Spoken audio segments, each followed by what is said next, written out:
బలి అయిపోతుంది. నిర్భయ చట్టం వచ్చిన ఈ ఘోరం ఆగిందా?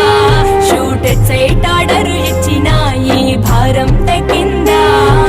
స్వాతంత్రం వచ్చిన్నాళ్ళైనా చట్టాలన్నీ మారుతున్నా ఒరిగిందేముంది, ఓదాచిందేముంది, చెరవీడిందేముంది, చివరికి చావే మిగిలింది. అందమైన ఆడపిల్లకెల నింద పడుతుంది, అందుకే కుమిలిపోతుంది. కన్న జీవితం కాల రాసినట్టు నలిగిపోతుంది, చివరికి బలి అయిపోతుంది.